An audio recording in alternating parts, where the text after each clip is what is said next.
Let's go, pare, Diday. Babayu.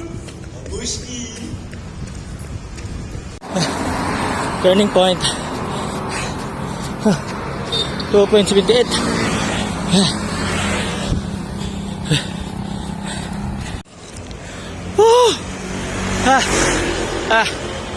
The best.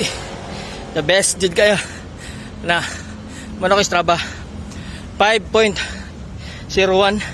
kilometers.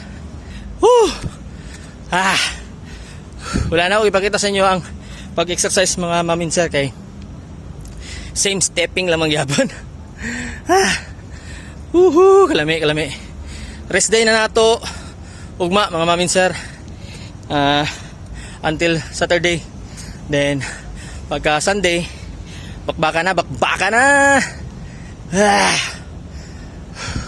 Pero ako ang mindset pag abot sa 21k, akong kalaban raman ang ako ang akong kaugalingon ra akong kalaban. Wala ko nagamatter og mo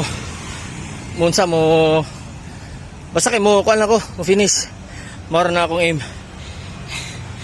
Hindi na ako mabtan sa cut off 4 hours. So tara dito sa parking area. Ayan mga maminser, ako mga kauban karong umabutay na dagan. Pakilabot.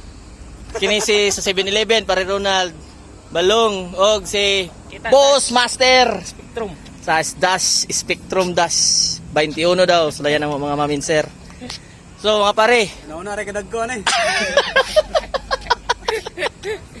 Nauna rin paspas ano eh. Nauna, kayang 21. Nauna rin kaya. hilom size magay mong pacing ron. Pare, ano na ko? Panihapon ta. Dito ko sa balay, nas misis. Bye-bye long. Day! Master, pare. Ampe. So ayan mga maminser, abot na sa balay. Shout out kila pare Ronald, kay Baloy o kay Boss Master o kang Diday. So sunod puhon unta magkatapok niya punta dito sa sa Postal Park na mag-dinner na. And good luck sa to Boss Master o kay Baloy sa upcoming na 21k half marathon. Og salamat sa inyo mga maminser sa inyo pag-umanuban sa ako ang video kanunay og hangtod sa sunod. Dalay ko na Dios.